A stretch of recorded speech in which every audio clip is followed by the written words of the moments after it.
France, and that's the big question now, after linking this to 2 other attacks. I mean, it's an extremely unbelievable that this bloke is just zooming around France still on a motorbike. It doesn't bear thinking about. You know, Sarkozy said it's a national tragedy. It stopped all the political jostling, certainly anyway, as the other side come into Toulouse as well today. And it's just absolutely horrendous. I think I read that the gun has actually been identified as the same gun, so now, but we still don't know necessarily for sure that the motive is racial, but that's what's being suggested. Yeah. It's unbelievably awful. It is terrible, and my heart goes out to the families and the victims, of course. It's a terrible tragedy.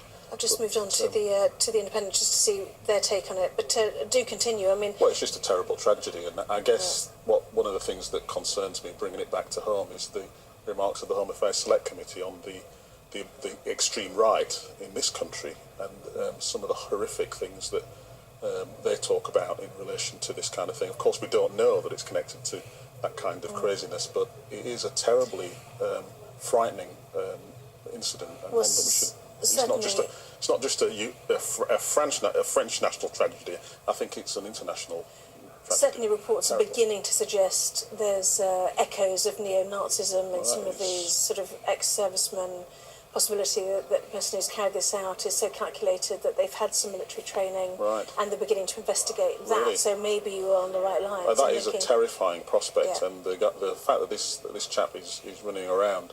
I think that there's been now many reports of the extreme right across Europe, and of course what happened in Denmark and other countries recently just brings it all to a kind of focus. We need to do something to protect minority groups against craziness. Well, this was the Jewish school who was targeted, obviously, but the attacks that we saw last week involved 2 Muslims and 1 from the Caribbean, so 2 North Africans and 1 from the Caribbean who were service personnel, obviously. It's terrifying.